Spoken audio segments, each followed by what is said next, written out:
இப்பொழுது தத்பதத்தை ஆரம்பிக்கணும். அதுதான் 28வது ஸ்லோகத்தில் துவம் அர்த்தமேவம் நிச்சித்திய ததர்த்தம் சிந்தையேத் புனக. நாம் இதுவரைக்கும் துவம் பதத்தினுடைய அர்த்தத்தை புரிந்து கொண்டோம், அதையே தினமும் சிந்திப்போமாக. அதத் வியாவிருத்தி ரூபேன சாட்சாத் விதிமுகேனச்ச அப்படின்னு சொல்றார். இனிமேல் நாம் தத்பதத்தையும் பார்ப்போம். தொம்பதத்தை எப்படி புரிந்து கொண்டோம்? அதத் வியாவிருத்தி ரூபேன மற்றும் விதிமுகேன, 2 முறையிலும் நாம் தொம்பதத்தை நாம் புரிந்து கொண்டோம்.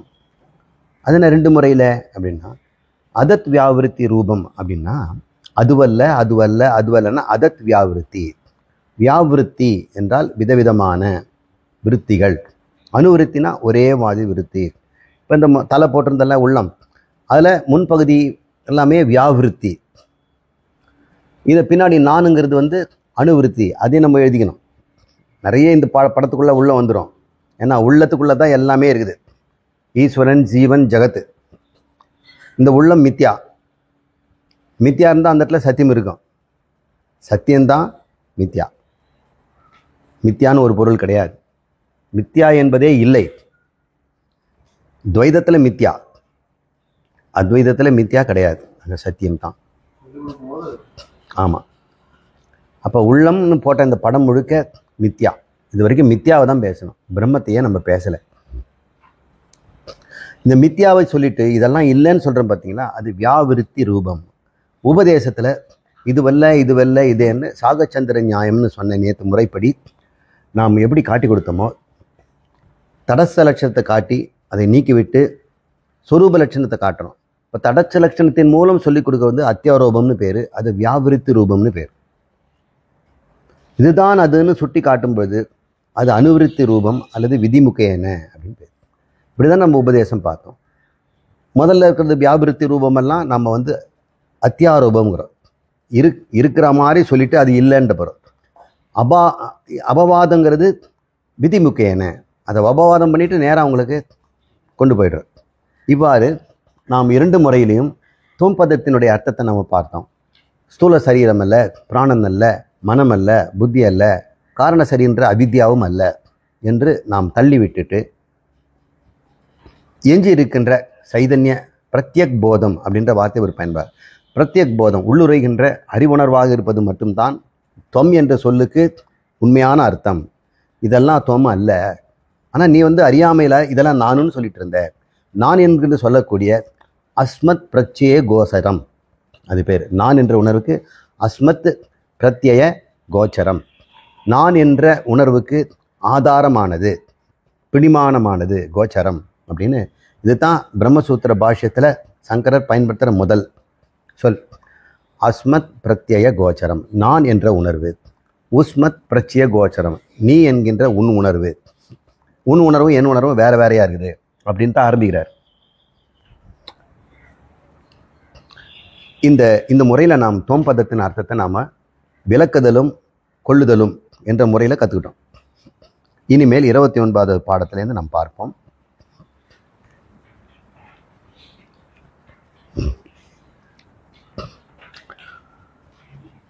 நிரஸ்த அசேஷ சம்சார தோஷ அஸ்தூலாதி லக்ஷணः அத்ருஷ்யத்வாதி குணகः பிராக்ருதத் தமோமலஹ. இப்போ தத்பதத்தினுடைய சுட்டி காட்டக்கூடிய அர்த்தத்துக்கு வரார். அது பிரம்மம். அந்த பிரம்மத்தை பற்றி பேச்சு இப்போ வருது. ஏன்னா அது இங்கே ஏற்கனவே முன்னாடி சொல்லிட்டார். தொம்பதத்தை பார்த்தோம். ததர்த்தம் சிந்தையேத் புனக அப்படின்னு சொன்னார். 28 இருக்குங்களா? இல்லை இருக்குது இல்லையா? துவமர்த்தமேவம் நிச்சித்திய, துவம் என்பதனுடைய அர்த்தத்தை நிச்சயம் செய்துவிட்டோம். ததர்த்தம் சிந்தையேத் புனக, அடுத்ததாக புனக தத் அர்த்தம், தத் என்ற சொல்லினுடைய அர்த்தத்தை பார்ப்போம். எப்படி பார்ப்போம்? அதத் வியாவிருத்தி ரூபேன சாக்ஷாத் விதிமுகேன. அப்போ தத்பதத்தை தான் இனிமேல் பேச போகிறார். இப்போ நாம் இப்போ இந்த பார்த்தோம் 29வது ஸ்லோகம் தத்பதத்தினுடைய விளக்கம். தத்துங்கிறீங்களே அது அதுன்னு எதை சொல்கிறீங்க? தத்துவமசியில அதுவும் நீயும் ஒன்று அப்படின்னு சொல்கிறோம். குரு சொல்கிறார் அதுவும் நீயும் ஒன்றுன்னு. ஒரு மாணவன் அப்படி பார்க்குறான், அவர் கண்ணாடி ஏதோ காமிச்சார், அதுவும் நீயும் ஒன்று அதை தான் சொல்லியிருப்பார். இந்த பையன் எங்கேருந்து இப்படி பார்க்குறான், அங்கே ஒரு கழுதை நிற்குது, அதுவும் நீயும் ஒன்றுன்னு சொல்லிட்டாரா? அப்புறம் இன்னொருத்தன் நினைக்கிறான், அவன் வந்து கற்பனையில் இறைவனை நினச்சிட்டு இருந்தான், அப்போ அவங்க அதில் அதுவும் நீயும் ஒன்றுன்னு சொன்னாரா அப்படின்னு இருக்கும். இப்போ தத்பதத்தினுடைய அர்த்தத்தை நிச்சயம் பண்ணணும். ஆளாளுக்கு இஷ்டம் போல நிச்சயம் பண்ணக்கூடாது. தொம்பதத்தை ஆளாளுக்கு வெவ்வேறு மாதிரி நிச்சயம் பண்ணிட்டாங்க. ஒருத்தன் தேவதத்தன், ஒருத்தன் விஷ்ணு தத்தன் அப்படின்னா அவங்க நிச்சயம் பண்ணிட்டாங்க. பின்னாடி அதெல்லாம் நிறுத்திட்டு பிரத்யக் போத மாத்திரம் அப்படின்னு கண்டுபிடிச்சோம். அதுபோல் தத்பதத்தினுடைய அர்த்தத்தை நாம் விதிமுகேன வியாவிருத்தி ரூபமேன அதத் வியாவிருத்தி ரூபத்திலும் நாம் தெரிந்து கொள்ள வேண்டும். இப்போ அவர் சொல்கிறாரு, நிரஸ்த நிரத்த நிரஸ்த அசேஷ சம்சார தோஷ. சம்சார தோஷம் ஒன்று மிச்சம் மீதி இல்லாமல் நிரஸ்தம் இல்லாதவர் இறைவன். இறைவனுக்கு சம்சாரமே கிடையாது. ஏன் சம்சாரம் கிடையாது? அவர் எது வழியாக பார்க்குறாரு உலகத்தை? அதான் எது வழியாக தன்னை பார்க்குறாரு? சாத்விகமாக பார்க்குறார். அதனால் அவர்கிட்ட வந்து சம்சாரமே இல்லை. கொஞ்சம் மேலே பார்த்துட்டாருன்னா என்ன ஆகும்? மேல் பார்வை. அப்போது சம்சாரம் வந்துடும், அப்போ சுகதுக்கம் வந்துடும். ஏன்னா அது சுகதுக்க ரீதியானது. வெளியே இருக்கக்கூடியது எத்தனை விதமாக இருக்கலாம், அது கோபம் பயம் எத்தனை இருக்கலாம். ஆனால் நம்மக்கிட்ட எப்படி வரும்? அதில் வந்து பார்த்தோம்னா பல விதமான உணர்வுகள். ஆனால் என்கிட்ட எப்படி ஒரு கடைசியில் நான் உணர்கிறேன்னா சுகதுக்கம் தான் பார்க்குறேன். இப்போ என்கிட்ட ரெண்டே 2 கேட்டகரி தான், விருப்பு வெறுப்பு சுகதுக்கம். இதுதான் என்னுடைய final conclusion about the world. World எப்படி இருக்குது? முன்னாடி அது வந்து பிரத்யேகமாகவும் வாசனையாகவும் சம்பவங்களாகவும் என்னுடைய சங்கல்பங்களாகவும் இருக்குதுன்னு நம்ம பார்த்தோம். இந்த 4 விதமான விஷயங்களை பதஞ்சலி சொல்லியிருக்கிறார், நானாக கண்டுபிடிக்கல. பதஞ்சலி யோக சூத்திரத்தில் நம்முடைய எண்ணங்கள் எப்படின்னா அவருக்கு சொல்கிறார். அவர் நம்மளோட பெரிய சைக்காலஜிஸ்ட். அவர் அதெல்லாமே அது ஈஸ்வர சிருஷ்டி அப்படின்னு சொன்னோம். அது அத்தனை தாக்கமும் வந்தாலும் இந்த மெம்பரேனில் நமக்கு என்ன கிடைக்குதுன்னு கேட்டால், இது பிடிக்குது, இது பிடிக்கல, இது பிடிக்குதுன்னு இதுதான் நானுடைய நிலை. இப்போ நான் எப்படிப்பட்டதாக இருக்குது? எப்பவுமே ராகத்வேஷத்தினால் தள்ளப்பட்டதாக இருக்குது. ராகத்வேஷம் இருப்பதனால அது கர்த்தா போக்தாவாக இருக்குது. அந்த ப்ரௌன் கலர் வைப்ரேஷன்லாம் கர்த்தா போக்தா. அந்த ப்ரௌன் கலர் தான் ராகத்வேஷம். பகவான் அங்கே தான் சிகிச்சை கொடுக்குறாரு. அந்த சிகிச்சை குடித்தோம்னா அந்த ஒட்டுமொத்த மெம்பரேன் என்னாச்சு? சத்துவமாக மோனோக்ரோமேட்டிக்காக சாந்த விருத்தியாக மாறிவிடுகிறது. பகவானுக்கு அந்த மெம்பரேன் முழுக்க சத்துவமாக இருப்பதனால், மாயையாக இருப்பதனால் அவர் எப்பொழுதுமே யுகவத் சிருஷ்டியை பார்த்து கொண்டிருக்கிறார். அது சர்வஜனாகவும் சர்வபித்தாகவும் ஒரே சமயத்தில் இருந்து கொண்டு பகுத்தறிவினால பிரித்து பார்த்து இது இன்பம் துன்பம்ங்கிற எந்த வேறுபாடும் அவர்கிட்ட இல்லை. அது சமத்துவம் உச்சதே அப்படிங்கிறார். யோகம், இது ஒரு யோகம்ங்கிறார் பகவான். இந்த யோகத்தை நான் பெற்றேன், நீயும் பெற்றுக்க. எந்த யோகத்தால் நான் உலகத்தை சமச்சீராக பார்க்கிறேனோ, யுகபத்தாக பார்க்கிறேனோ, அதே யோகத்தை நீ பெற்றுக்கொள். எப்படி பெற்றுக்கொள்? அதுக்கு ஒரு வாய்ப்பு தரேன். உன் கர்மயோகத்தில் நான் சொல்கிற மாதிரி கர்மத்தை செய்தால் உன் உள்ளம் எப்பொழுதும் சமத்துவத்தில் இருக்கும், சத்துவத்தில் இருக்கும். சமசித்தத்துவம், சமாஹித புத்தி, சமாதி. கர்மயோகத்தில் என்ன கிடைக்கும்? சமாதி. சமாதி மட்டும் பத்தாது, ஞானம் வேணும். ஞானத்தினால் உறுதிப்படும் சமாதி, அது ஸ்திரபாவம் வந்துடும். இது அஸ்திரபாவத்தில் இருக்கும், கர்மயோகத்தில் இருக்கிற வரைக்கும் தான். இப்போ பகவான் எப்படிப்பட்டவர்? நிரஸ்த அசேஷ. 2 சொல்கிறாரு. நிரஸ்தனா டோட்டலி, அசேஷனா மிச்ச மீதி இல்லாமல். எதுக்கு இப்படி 2 சொல்கிறாருன்னு தெரியல. சொல்ல அழகு இருக்கணும். நம்ம சில சமயம் அழுத்தம் திருத்தமாக சொல்கிறோம்ல, ஒன்று விடாமல் அழிச்சிடு, டோட்டல் அப்படிங்கிறோம். நிரஸ்த அசேஷ சம்சார தோஷ. சம்சார தோஷமே அவர்கிட்ட இல்லை. ஏன்னா அவர் எப்பவுமே மாயாவிருத்திலேயே இருக்கிறார். மாயா உபகித சைதன்யம், அதனால தான் உபகிதமாக அந்த உபாதியில் இருக்கிறார். மாயா உபாதி சைதன்யத்துக்கு தான் ஈஸ்வரன் பேர். அவித்யா உபாதி சைதன்யத்துக்கு பேர் ஜீவன். எப்படி புரிஞ்சு? அப்புறம் அடுத்து அஸ்தூலாதி லக்ஷணக, அங்கே ஆ போட்டிருக்கிறோம், இருக்குங்களா? அப்படி ஒரு ஸ்வா அப்படின்னு பேர், அதுக்கு பேர் ஸ்வா. ஃபோனட்டிக்ஸில் இங்கிலீஷில் எழுதும்போது அந்த வார்த்தை போட்டால் ஸ்வா அப்படின்னு பேர். சில சமயம் ஃப்ரெஞ்சில் வந்து எழுத்து மேலே இப்படி வளைவு போடு, எஸ் போடுவாங்க, அது ஸ்வா. இப்படி ஒரு போடுவாங்க, அக்யூட் அப்படின்னு பேர். கிராவ் இப்படி போட்டால் கிராவ், இப்படி போட்டால் அக்யூட். எனக்கு ஒரு எழுத்து மேலே இப்படி ஒரு செலக்ட் பண்ண, நம்ம அப்பாஸ்ட்ரஃபின்னு சொல்கிறோம் இல்லையா, அது அவங்க வந்து அக்யூட்டுங்கிறாங்க. இப்படி சாட்சி வெளிப்பக்கம் போட்டோம்னா அது கிராவுங்கிறாங்க ஃப்ரெஞ்சு லாங்குவேஜ். அப்போ உச்சரிப்பு மாறும். MADE நீங்கள் எப்படி படிப்பீங்க? மேடு.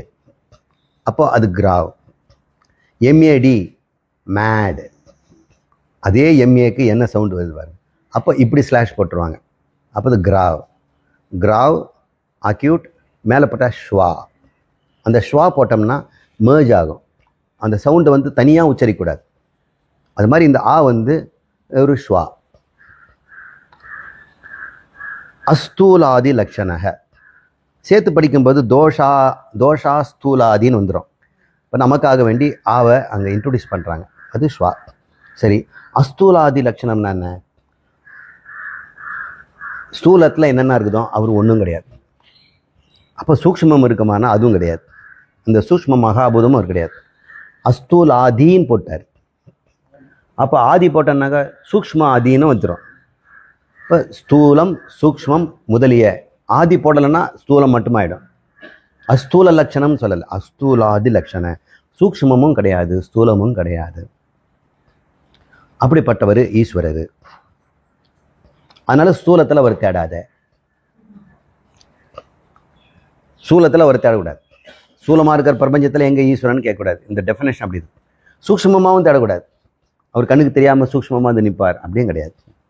அவருக்கு ஸ்தூல சூக்ஷ்மம் காரணம் மூணுமே இல்லாதவர்.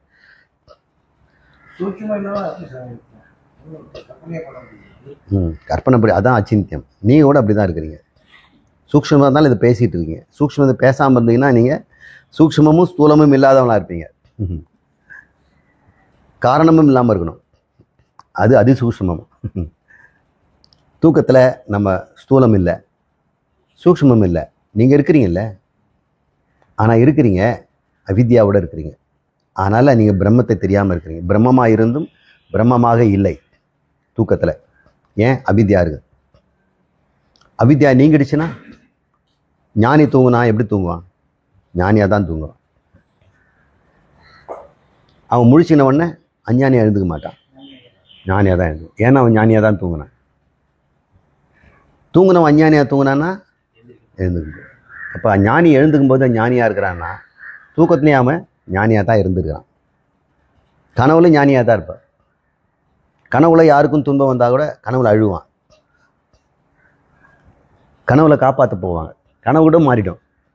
இந்த வாசனைகள்லாம் அழியறதை நம்ம பார்க்கலாம்.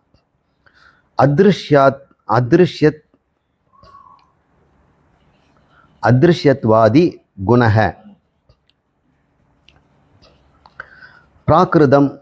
பிராகிருத தமோ மலக இதெல்லாம் இல்லைங்கிறார். 3 சொல்றார். அதிருஷ்யாதி, அதிருஷ்யம் அப்படின்னு சிலதெல்லாம் சொல்கிறோம். திருஷ்யம் அதிருஷ்யம் அப்படின்னு. அந்த குணங்களும் கிடையாது. இந்த உலகத்தில் இருக்கிற பொருளுக்கும் சிருஷ்டியில் இருக்கிற பொருளுக்கும் மித்யாவில் இருக்கிற பொருளுக்கும் மாயா உபாதியில் இருக்கின்ற பொருளுக்கும் மட்டும்தான் இந்த குணங்களும் ஸ்தூல சூக்ஷ்மங்களும் திருஷ்யம் அதிருஷ்யம் போன்ற, அதிருஷ்யாதினா திருஷ்யாதியும் சேர்த்துக்கணும், அதுவும் இருக்கணும்.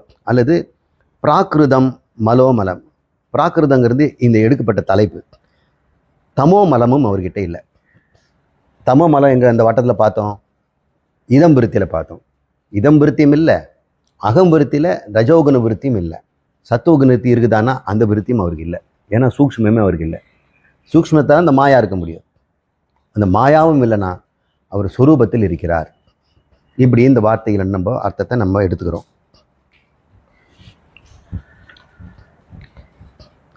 30வது பிராகிருத தமோ மலகன்றது. பிராகிருதங்கிறது தலைப்புன்னு சொல்லிட்டேன். Produced by. பிராகிருதம்னா கிருதம். தமோமல பிராகிருதம். தமோ மலத்தினால் உண்டாகப்பட்டதும் இல்லை அப்படின்னு எடுத்துக்கணும். நிரஸ்தாதி நிரஸ்த நிரஸ்த அதிசய ஆனந்த. அப்ப நிரஸ்தாதிசயன் ஆனந்தன்னு வருது இல்லையா? நிரஸ்த அதிசய ஆனந்த சத்திய பிரஜான விக்கிரக சத்தாஸ்வலக்ஷண பூரண பரமாத்மேதி கீயதே. நிரஸ்த அதிசய ஆனந்த அப்படின்னா என்னங்க? பூர்ணானம். நிரதிசயம்னு ஒன்று வார்த்தை இருக்கு, அதிசயம்னு ஒரு வார்த்தை இருக்கு. அதிசயம் அப்படின்னு சொன்னோம்னா தமிழில் வேற மாதிரி எடுத்துக்கிறாங்க. இன்னும் பெரிய அதிசயம் வந்து கண்ணு காட்டிட்டாங்களா அப்படின்னு. அதிசயம்னா இதை விட கொஞ்சம் மேலா இருக்குதுன்னு அர்த்தம். அப்படின்னு ஒன்று காட்டிட்டாங்க வைங்க, இது வந்து அந்த ரசத்தை விட இது அதிகங்கன்னா அதிரசம் அப்படின்னு சொல்றோம். இப்போ அதிரசத்துக்கு மேலே வேற ஒன்றும் கிடையாதா? இதுக்கு மேலே ஒன்றும் கிடையாதுன்னு இது அதிசயம். அதிசயம்னு சொன்னாலே அதுக்கு மேலே ஒன்று அதிசயம் இருக்குதுன்னு அர்த்தம். என்னவோ நிறைய காமிச்சிருக்கிறாரு, இது ஒரு அதிசயமான பொருளுங்கிறாரு. அப்போ அது அர்த்தம் என்னன்னா இன்னொன்னும் இருக்குதுன்னு அர்த்தம். இது ஒன்று தான் இருக்குது அதிசயம், வேற எதுவுமே இல்லைன்னா அதிசயம் சொல்ல முடியாது. அப்போ நம்ம அதிசயம்னு எப்போ வார்த்தை சொல்லிட்டோமோ அது ஒப்பீடாக மற்றதை காட்டில் இது வந்து புதுமை, இது ஒன்றும் இதுவும் புதுமை போட்டுக்கணும். இதுதான் புதுமை அப்படின்னு சொன்னால் நிரதிசயம். இப்போ நம்முடைய ஆனந்தம்லாம் அதிசய ஆனந்தம். இன்னும் அதிசயமாக ஆனந்தத்தில் இருக்கிறாரியா அப்படின்னு. இது எப்பவுமே அவர் நம்முடைய முதல்வர் ஒருத்தர் இருந்தார், நரசிம்மராவ், அப்படியே உம்முன்னு இருப்பார். இன்னொருத்தர் டர்பன் கட்டிட்டு இருப்பார், மன்மோகன் சிங். இவங்கெல்லாம் புன்முறுவல் கூட பூக்க மாட்டாங்க. அவங்க சிரிச்சிட்டாங்கன்னு வச்சுங்க, அதிசயம்.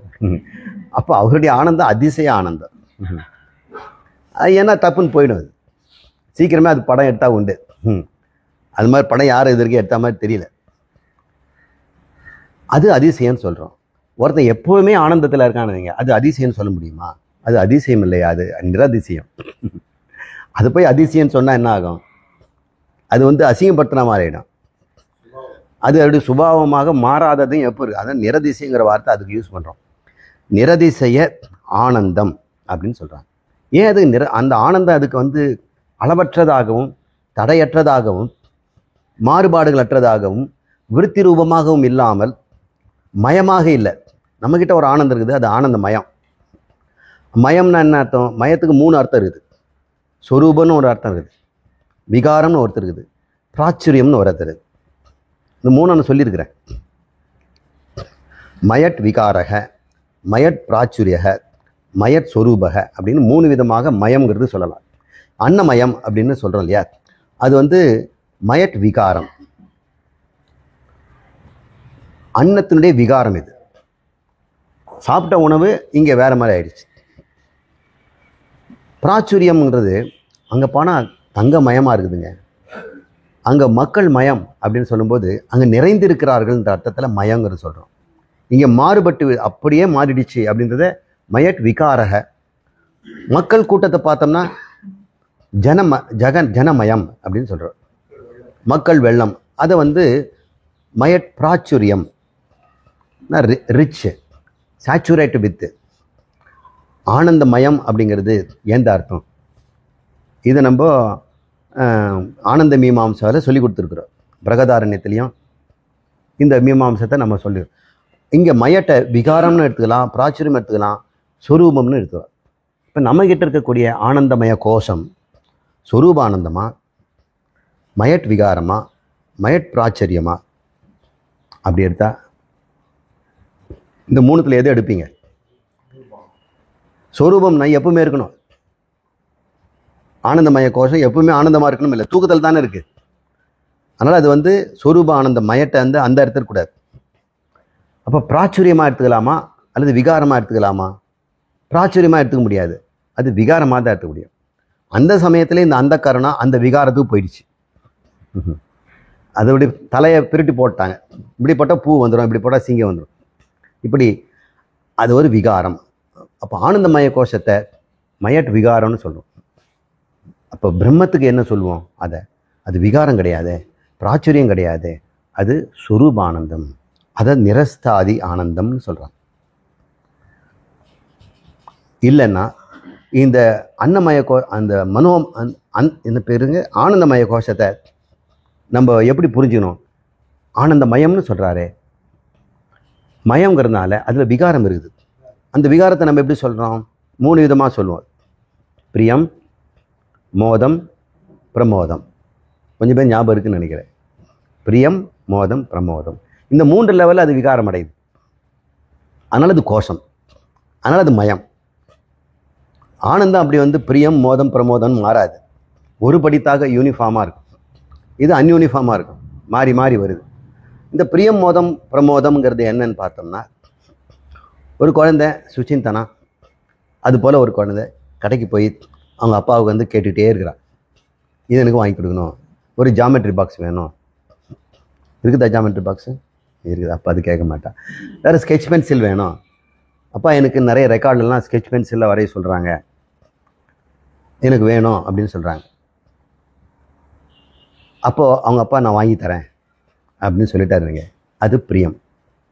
அங்கே ஒரு ஆனந்தம் வருது. கடைக்கே கூட்டிகிட்டு போயிட்டார். அந்த இடத்துல வரும்போது மோதம். இப்போ கையில் கடைக்கு போகுதுன்னு அப்புறம் கையிலே வாங்கி கொடுத்துட்டார். கொடுக்குற வரையும் அது மோதம். வீட்டுக்கு ஸ்கூலுக்கு போய் முதல்ல திறந்து கேப்பை திறந்து ஒரு படம் போட்டு என்கிட்டையும் இருக்குது அப்படின்னு மற்ற எல்லா பசங்களுடைய மூக்கிலையும் ஒரு கரியை பூசணும். ஏன்னா அவங்களாம் வச்சுருக்கிறாங்க, நான் தான் இல்லாமல். அப்போ கிடைக்கிறது பிரமோதம், ஒரு உச்சநிலை ஆனந்தம். அப்புறம் என்ன ஆகும்? அந்த ஆனந்தம் அத்தோடு முடிஞ்சு போச்சு. இல்லை, கேப்பை திறந்து வரைஞ்ச உடனே முடிஞ்சு போச்சு. மறுபடியும் இன்னொரு தடவை அது ஆனந்தம் அடைய முடியுமா? பாவமாக இருக்குது. இன்னொரு முறை ஸ்கெட்ச் பென்சில் வாங்கினாலும் கிடைக்காது. அந்த ஸ்கெட்ச் பென்சில் ஆனந்தம் அதை அடைந்தவுடன் முடிஞ்சு போகுது. நம்ம வாழ்க்கை முழுக்க ஆனந்தம்லாம் அடைந்த பிறகு முடிஞ்சு போகுது. அடையும் வரை தான் ஆனந்தம். அடைந்த பிறகு அது துக்கம். அது துக்கம். ஒரு பேனா கவர் தீர்ந்து போச்சு, அது கவரை தொலைச்சிட்டு வந்துட்டோன்னு வச்சுக்க, ஒன்று காஞ்சிருக்கும். அப்புறம் அவங்க அப்பா இது கவர் எங்கேன்னு கேட்பேன். அப்போ துக்கம் வரும். இதை வாங்காமல் இருந்தால் கூட இந்த பிரச்சனை இல்லையே, இதை வச்சு காப்பாற்ற வேண்டியிருக்குதே. அப்புறம் ஒரு பையன் கடன் வாங்கிட்டான், அவன் திருப்பி தரலை. அப்புறம் அந்த 12 கலரில் ஒரு கலர் மிஸ்ஸிங், அது ஆடிக்கிட்டே இருக்குது. அது மனசு நிற்கும்போது அவன் எப்போ கொடுப்பான். இந்த வாழ்க்கையில் இந்த ஆனந்தம், இது பேர் மயட்ட ஆனந்தம், ஆனந்தமயம். ஆனால் பிரம்மானந்தம் இருக்குது பார்த்தீங்களா, அது ஏறி இறங்க, அதனால் உங்களுக்கு தெரியவே மாட்டேங்குது. ஏறி இறங்கினா தான் ஏதாவது ஒன்று தான் தெரியும். ஃப்ளாட்டாக இருக்கிறது இது. ஆனால் நிறைய பேர் இருந்தாங்க பிளிஸ்ன்னு போட்டிருக்கிறாங்களே, இந்த ஜீவன் முக்தன் அவன் பிரம்மத்தை கிடைச்சி. நமக்கெல்லாம் இந்த தத்துவமசி கேட்டவுடனே ஒரு பிளிஸ் வந்துடும் அப்படின்னு எதிர்பார்க்காதீங்க. பிளிஸ் வராது, பெரிய டவுன்ஃபால் தான் வரும். இத்தனை நாள் இது தெரிஞ்சிக்காமல் இருந்தேன்னு, இத்தனை நாள் நான் தான் ஆனந்தம்னு தெரிஞ்சிக்காம என்னையே கடை கொடுத்து வாங்கிட்டு இருக்கேனே. ஆனந்தம் கொடுங்கன்னு கார் கடையிலையும் புத்தகம் கடையிலையும் துணி கடையிலையும் காசு கொடுத்து ஆனந்தம் வாங்கிட்டு இருந்தேன். ஏன் ஆனந்தத்தை? அது நினைக்கும்போது இந்த ஆனந்தத்தை இனிமேல் நான் அள்ளி அள்ளி கொடுப்பேன், பற்றாத சுரங்கம் நான் அப்படின்னு கண்டுபிடிக்கிறான். அது பேர் நிரஸ்த அதிசய ஆனந்த சத்திய பிரஜான விக்கிரக. விக்கிரகம்னா ஒரு ரூபம், ஒரு பேருக்காக சொல்லலாம். அந்த வடிவத்தில் இருக்கிறது அந்த ரூபம்னு சொல்கிறோம். அதனால் ரூபம்னு வரைஞ்சி காட்டிட்டாருங்க. அந்த வடிவம் இல்லை. என்ன ரூபம் அப்படின்னு கேட்டிங்கன்னா, சத்திய பிரஜா, சத்தியம் ஞானம் என்ற வடிவம் அதுக்கு இருக்குது. அந்த ஏற்கனவே ஆனந்தம் சொல்லிட்டாரு. சத்தியம் ஞானம் ஆனந்தத்தை இப்படி பிரித்து போட்டிருக்கிறார். நிரஸ்ததிசய ஆனந்த சத்திய பிரஜா விக்கிரக. வேற ஒன்றும் இல்லை. சத்தியம் ஞானம் ஆனந்தம்ங்கிறத இப்படி சொல்கிறார். உங்களுக்கு சத்தியம் ஞான ஆனந்தம்லாம் தெரியும் இல்லையா? சத்திய பிரஜா விக்கிரக, சத்துமாகும் விஞ்ஞானமாகும். சத்தா ஸ்வலக்ஷணக, தன்னுடைய லட்சணம் எப்பவுமே சத்து. அதனுடைய லட்சணம் எதுனா சத்து. அதனுடைய ஸ்வலட்சணமாக இருக்கிறது தான் அதனுடைய லட்சணம். எப்படி இருக்கிறது அதனுடைய அடைமொழி. அது இருக்குதுங்கிறது தான் சத்து. அதனால தான் அந்த சாந்தோக்கிய உபநிஷத்துக்கு அவருக்கு பிரம்மத்துக்கு சத்துன்னு பேர் வச்சிருக்கிறாங்க. அது இருக்குது. அது எப்படி இருக்குதுன்னும் போது அறிவோடு இருக்குது, ஆனந்தமாக இருக்குது, அளவற்றதாக இருக்குது, அதனுடைய அடைமொழியாக மாறுகிறது.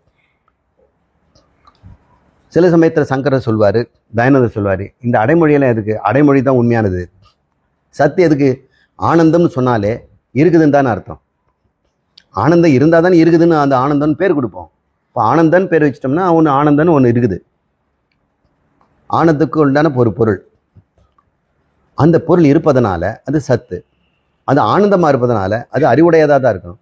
அதனால் ஞானம், சத்தியம் ஞானம் ஆனந்தங்கிறது சூப்பர் ஃப்ளவர்ஸ், அவ்வளோ பேரெல்லாம் வேண்டியதில்லை. ஆனந்தம் பிரம்மேதி விஜானாத். ஆனந்தம்னு சொன்னாலே பிரம்மன் தான் என் அர்த்தம். சத்தியம் ஞானம்லாம் எல்லாம் இதுக்கு போடுறாங்க. இவர் சொல்கிறாரு சத்து தான் அது லட்சணங்கிறார். எப்படி சொன்னாலும் சத்தாக இருக்கிறதுனால அது தன்னை அறியதாக தான் இருக்கணும். ஒரு பொருள் மட்டும் இருக்குதுன்னு வைங்க, அது தன்னை அறியலைன்னா அது சத்துன்னு எப்படி சொல்ல முடியும்? அது இருக்குதுன்னு அதுக்கே தெரியாது. அப்போ இருக்குதுன்னு தெரியாதது இருக்குதா? இருக்குதுன்னு அறியாத ஒன்று இருக்குமா? இருக்காது. நீங்களால் தான் சொல்ல முடியும், அது கூட சொல்ல முடியாது. ஒருவேளை சேகர்ஜி சொல்லுவார், நான் பார்க்கலன்னா உலகம் இல்லைன்னா கூட இருக்குது சார் அப்படின்னு அவர் சொல்லுவார். ஏன் இருக்குதுன்னா உங்களால் இருக்குது. மறுபடியும் நீங்கள் இருக்குதுங்கிற ஞாபகத்தில் இருக்கிறீங்க. ஞாபகம் இல்லைன்னா அப்போ இருக்குது இருக்குதுங்கிறதெல்லாமே ஞாபகத்துலேருந்து சொல்கிறோம். உண்மையிலே ஞாபகம் இல்லைன்னா நீங்கள் மட்டும் தான் இருப்பீங்க. உலகமே கிடையாது. பார்ப்போம் இல்லாமல் பார்க்கப்படும் உலகமே கிடையாது. இது கொஞ்சம் நேரம் மனனம் பண்ணி அதை கண்டுபிடிச்சிக்கங்க. அதனால் இவர் சொல்கிறாரு சத்தா ஸ்வலக்ஷண. ஸ்வன்னா தன்னுடைய லட்சணம். பூர்ண பரமாத்மா இது கீயதே. இந்த சம்பூர்ணமான, பூர்ணங்கிறது இந்த இடத்துல எப்படி சொல்கிறாருன்னா கால தேச வஸ்து அவச்சின்னம் அப்படிங்கிறத பூர்ணம்ங்கிறோம். பூர்ணத்துக்கு எப்பவுமே டெஃபினேஷன் இதுதான், முழுமை. காலத்தாலும் முழுமை, இடத்தாலும் முழுமை. முழுமைனா அளவற்றது, வஸ்துவாலும் அளவற்றது, எதனாலும் இந்த மூன்றாலும் குறுக்கப்படாதது, ஒடுக்கப்படாதது, ரிடியூஸ் பண்ணாதது. இவ்வளோன்னு அளந்து பார்க்க முடியாது. அளவற்றது அளவற்றது அளவற்றது. கால அளவற்றது, இட அளவற்றது, பொருள் அளவற்றது. அப்படிப்பட்டதை நம்ம பூர்ணம்ங்கிற வார்த்தை சொல்கிறோம். அந்த ஒரு வார்த்தை முடிஞ்சு போச்சு. அதுதான் பரமாத்மா இது கீயதே. இதுதான் பரமாத்மா என்று பெயர் அப்படின்னு சொல்லியிருக்கு, என்று அழைக்கப்படுகிறது. கீயதே, கீயதேன பாட்டு பாடுறாங்க அப்படின்னு சொல்லலாம். கீதா, கீயதேன சொல்லப்படுகிறது. 31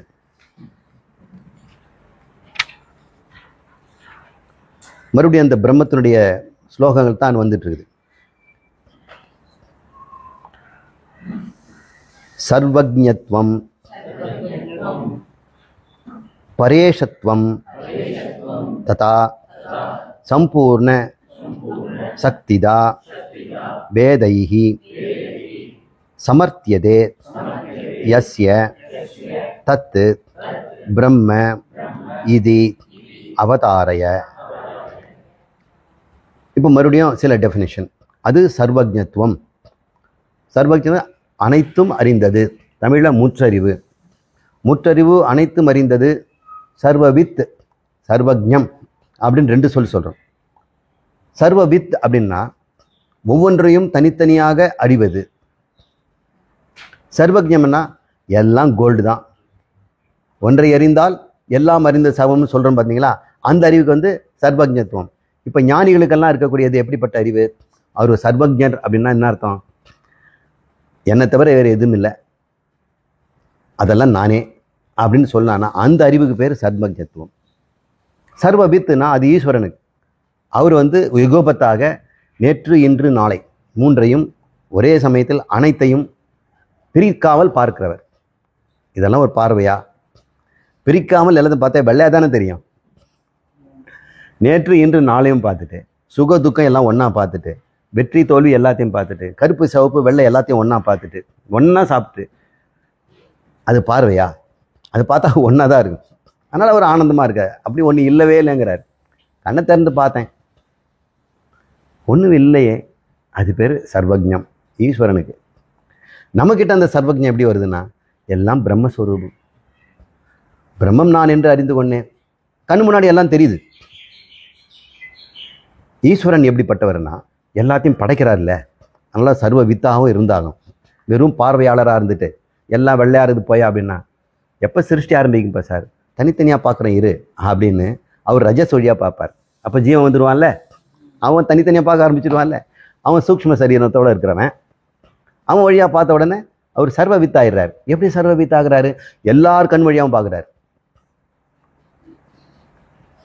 இங்கே இருக்கிற அனைத்து கோடி ஜனங்களும், அனைத்து கோடி மிருகங்களும், பட்சிகளும், தாவரங்களும், பூச்சி பொட்டுகளும், தேவாதிகளும் அத்தனை பேர் கண் வழியாகவும் எல்லாவற்றையும் அவர் பார்க்க முடிவதற்கு காரணம் அந்தரியாமை எல்லாருக்குள்ளேயும் இருக்கிறார். அதனால் அவர் வந்து சர்வவித். இப்போ நீங்கள் சர்வவித்து சர்வஜத்தை நல்லா புரிஞ்சுக்கங்க. நிறைய பேர் சுவாமிஜி எல்லாம் சர்வவித்து நினச்சிக்கிட்டு அவர் முக்காலும் அறிந்தவர் அப்படின்ட்டு ஜோசியம் கேட்பாங்க. சாமி இது நடக்க மாட்டேன், நடக்கறவே நான் சர்வஜன் தாய். அதான் சாமி உங்களுக்கு கேட்குறேன். சர்வவீத்தாக இருந்தால் நான் சொல்கிறேன். சர்வவீத்தாக இருந்தேன்னா அவன் மனசு வழியாக போயிட்டு அவனுடைய பூர்வ ஜென்மத்தெல்லாம் பார்த்துருவேன். என்னால் முடியாது. நான் சர்வஜன் தான், எல்லாம் கோல்டுன்னு தான் சொல்ல முடியும். ஈஸ்வரன் சர்வவித்தாகவும் சர்வஜனாகவும் இருக்கிறார். பரேஷத்துவம் அப்படின்னு சொல்றார். ஈசத்துவம் அப்படின்னா கட்டி ஆளுதல்னு அர்த்தம். ஒரு குடும்பத்தை கட்டி ஆள்றான் அந்த குடும்ப தலைவன், கிராம தலைவன் கட்டி ஆள்றான். யாராவது ஒருத்தர் அந்த ஆட்சிக்கு வெளியே போகாமல் இருந்ததுன்னா அடிக்க உடைக்கிறான், தண்டனை கொடுக்குறான். இவனெல்லாம் அவர் வந்து பார்க்குறாரு, நிர்வாகம் பண்ணுறாரு. எல்லாருக்கும் தானியங்கள்லாம் போச்சா, உணவெல்லாம் போயிடுச்சா, மழை வெள்ளம் நீங்கின பிறகு எல்லாருக்கும் வந்து துணிமணியெல்லாம் கொடுத்தோமா, இதெல்லாம் பார்க்குறது கட்டி ஆளுதல். தேசத்தை கட்டி ஆள்றான், உலகத்தையே கூட கட்டி ஆள்றவங்க இருக்கிறாங்க. ஆனால் ஒட்டுமொத்த பிரபஞ்சத்தையும் கட்டி ஆளுங்கிறது இறைவனால் முடியும். அதனால் அவனுக்கு மேல் ஒரு இறைவன் இல்லை. இப்போ நமக்கு கட்டி ஆள்றவங்க கூட ஒருத்தர் இருக்கிறான். நம்முடைய நாடை கட்டி ஆள்றதுக்கு சீனாக்காரனும் இருக்கலாம், இஸ்ரேலும் இருக்கலாம், அமெரிக்காவும் இருக்கலாம், ரஷ்யாவும் இருக்கலாம். ஒவ்வொரு தலைவர்கள் வரும்போதும் அவங்கள யாராவது குருச்சே ஒருத்தர் கட்டி ஆண்டார். அப்புறம் நேரு காலத்தில் அவர் இருந்தார். இந்திரா காலத்தில் வேற ஒரு ரஷ்யாக்காரன் நம்மளை பிடிச்சிட்டு இருந்தான். என்னவோ அமெரிக்காவை நம்ம வந்து விரோதி மாதிரி பார்த்தோம். இவனுக்கு வந்து சொல்கிறான், அப்போ நமக்கு இல்லை என்ன உரிமை இருக்குது? அவன் பரேஷத்துவம் இல்லை, அவனுக்கு மேலே ஈஸ்வனே இருக்கக்கூடாது. அதுதான் பர ஈஸ்வரம், பரேஷத்துவம்.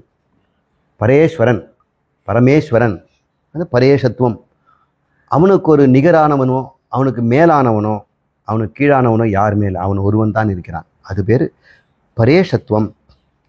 ததா, அது போலவே சம்பூர்ண சக்தி ததா, அவருடைய சக்தி சம்பூர்ணம், முழுமையானது. நம்மக்கிட்ட சக்தி இருக்குது. ஒலிம்பிக்கில் தூக்குற அளவுக்கு ஒருத்தனுக்கு சக்தி இருக்குது. ஆனால் வீட்டில் வந்து துணி மூட்டையை தூக்குற அளவு ஒரு சக்தி இருக்குது. நம்மக்கிட்ட சம்பூர்ணம்னு சொல்ல முடியாது. வெயிட் தூக்குறான், அவன் ஆப்பிள் கடிச்சானா பல் வலிக்குதுன்னு கத்துறான் ஒரு விளம்பரத்தில். அவன் சம்பூர்ண சக்தி அவங்ககிட்ட இல்லை. பல்லில் சக்தி இல்லை, கையில் சக்தி இருக்குது. இப்போ ஆளாளுக்கு அறிவு சக்தி இருக்கலாம், உடல் சக்தி இருக்கலாம், பொருள் சக்தி இருக்கலாம். ஆனால் இவருக்கு சம்பூர்ண சக்தி. அதனால் சர்வசக்தி மத்துவம், சர்வஜன், சர்வசக்தி மத்துவம், சர்வ வியாபகம், இந்த மூணும் தான் இறைவனுக்கு நம்ம தருகின்ற சர்வங்கிற வார்த்தை. அப்புறம் என்ன சொல்கிறோம்?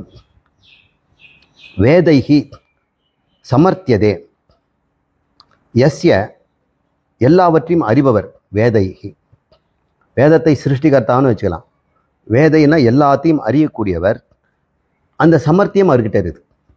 எல்லா சமர்த்தியங்களும் அவர்கிட்ட இருக்கிறதால் அந்த சர்வ சமர்த்தியம் அப்படிங்கிறத தான் தக்ஷண அப்படிங்கிறோம். தக்ஷக அப்படின்னா சர்வ சமர்த்தியம். சிருஷ்டி ஸ்திதி லயம் மூன்றும். ஒருத்தன் சிருஷ்டி செய்வான், கட்டுப்படுத்த தெரியாது. சில பேர் ஜீனியை வந்து பாட்டிலேருந்து திறந்துடுவான், அதை கட்டுப்படுத்த தெரியாது. ஒரு சக்தியை உண்டாக்கிடுவான், ஆட்டம்பாம் உண்டாக்கிடுவான், அதை டிஃப்யூஸ் பண்ண தெரியாது.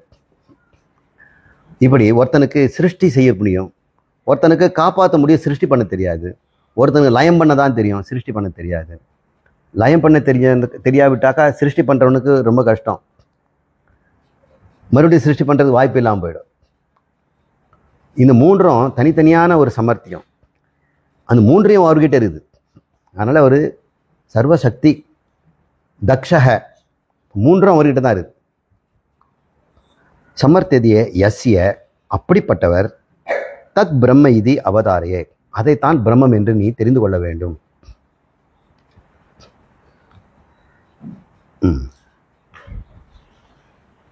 யஜ்ஞானாத் சர்வ விஞ்ஞானம் ஸ்ருதிஷு பிரதிபாதிதம் மிருதாத்யேன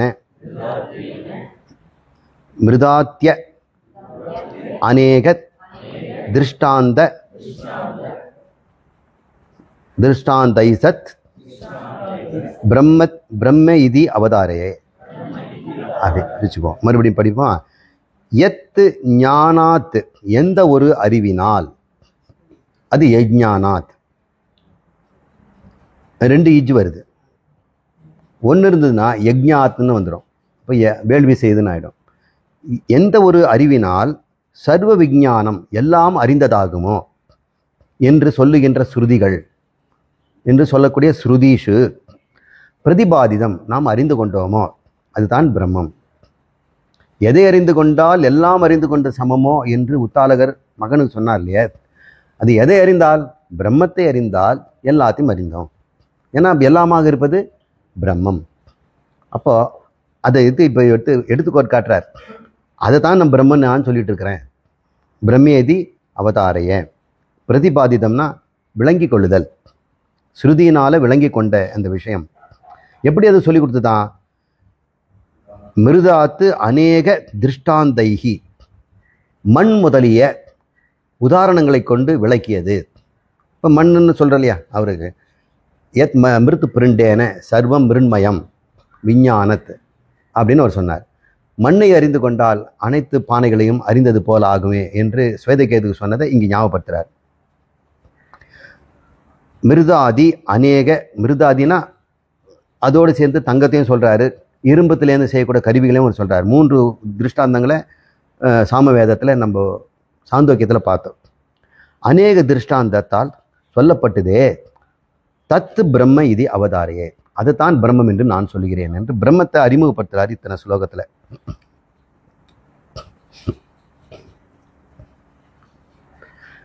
யதானந்தியம் பிரதிஜ்ஞாய ஸ்ருதிஷு தத் சித்தையே ஜகௌ தத் காரியத்வம் பிரபஞ்சஸ்ய தத் பிரம்மேதி அவதாரைய.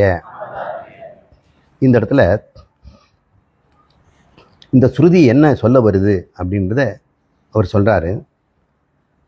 எதா ஆனந்தியம், ஆனந்தியம் அப்படின்றால் அளவற்றது. எது ஒன்று இந்த ஸ்ருதி அளவற்றது என்று சொல்லிச்சோ, அளவுன்னா 3 அளவு, 3 வித அளவுகள். கால தேச ஸ்ருதி வஸ்து பிரதிஜ்ஞாய. இப்படி தானே ஸ்ருதி எனக்கு உத்தரவு கொடுத்தது, பிரதிஜ்ஞா கொடுத்தது. என்ன பிரதிஜ்ஞா கொடுத்தது? பிரம்மங்கிறது இதுதான், மேலே அதெல்லாம் பேக்கக்கூடாது, இதுதான் பூர்ணம்னா இதான் அர்த்தம். 3 வித அளவு மற்றது. ஆனந்தம்னா என்ன? பூரணம்னு அர்த்தம். பூர்ணம்னா அளவற்றது. ஆனந்தம்னா சுகம். அந்த சுகம் எப்படி போகுது? நிரதீசிய சுகம், நிரதீசிய ஆனந்தம் அப்படின்னு பிரதிஜ்ஞாய. இவ்வாறு அது கட்டளை வாக்கியங்களை கொடுத்தது அல்லது வாக்குறுதி தந்தது. பிரதிஜ்ஞானா வாக்குறுதி. சங்கரரும் மண்டல மிஸ்ராவும் சண்டை பிடிக்கும்போது உங்கள் பிரதிஜ்ஞா என்ன அப்படின்னு நீங்கள் சொல்லுங்கள் சங்கரரே அப்படிங்கிறாரு. அவர் சொல்ல, உங்கள் பிரதிஜ்ஞா இல்லை, நீங்கள் சொல்லுங்கள் அப்படின்னு சொல்கிறார். கர்மத்தாலே மோட்சம் அடைய முடியுங்கிறது என்னுடைய பிரதிஜ்ஞா, என்னுடைய வாக்குறுதி. நீங்கள் என்ன சொல்கிறீங்க? அதே நான் எப்படி சொல்ல முடியும்? வாதன்னு வந்துடுதுன்னா ஞானத்தால் தான் கிடைக்கும், கர்மத்தால் கிடைக்காதுங்கிறது என்னுடைய வாக்குறுதி, நிறுவுங்க அப்படின்னு வாதம் ஆரம்பிக்குது. அப்போது பிரதிஜ்ஞா வாக்கியங்கிறது முக்கியம். சில உபநிஷத்துகள் முதல்ல பிரதிஜ்ஞா வாக்கியத்தை கொடுத்துரும். அகம் பிரம்மேதின்னு ஆரம்பிச்சிடும். அப்படின்னு ஆரம்பிச்சுட்டு அதுக்கப்புறம் விளக்கத்தை கொடுக்க ஆரம்பிக்கும் பிரம்மத்தை. இப்படி சில உபநிஷம் சொல்லும். சிலது பலவளன்னு ஏறக்கோட்டை தான் பேசிட்டு இதுதான் பிரம்மன் கடைசியில் சொல்லும். அது நிகமன வாக்கியம்னு பேர். முடிவில் தான் அதை சொல்லும். முதல்லையே சொல்லிவிடும் மாண்டூக்கியம். எப்படி சொல்லுது? ஓம் மித்யேதி பிரம்மா, ஓம் மித்யேதி சர்வம் அப்படின்னு ஆரம்பிச்சது. எல்லாமே ஓம், அதுதான் பிரம்மம் அப்படின்னு ஆரம்பிச்சதுல பிரதிஜ்ஞா வாக்கியம் அடித்து சொல்லுது. இனிமேல் பேசப்படுறது இதுதான் அப்படின்னு அது சொல்லுது. சிலது ஏகப்பட்டதெல்லாம் சொல்லிட்டு கடைசியில் சொன்னது அது நிகமன வாக்கியம். இதெல்லாம் டீச்சர்ஸ்க்காக சொல்கிற சில வாக்கியங்கள், நீங்கள் வேணால் எழுதிக்கிங்க. இந்த இடத்துல இப்படி பிரதிஜ்ஞா வாக்கியமாக ஆனந்தியம் என்று சொல்லப்பட்டதே, ஸ்ருதியால் சொல்லப்பட்டதே, இதன் மூலம் தத் சித்தையே ஜகவ், போதுமான ஆதாரங்களுடன், ஜகவ்னா ஆதாரங்களுடன், தத் என்ற பதம் சித்திக்கப்பட்டது, நிறுவப்பட்டது, இதுதான் பிரம்மம் என்று உனக்கு பல வகையாகவும் அது சொல்லிவிடுச்சுன்னு ஒரு கன்க்ளூஷன் கொடுக்குறாரு.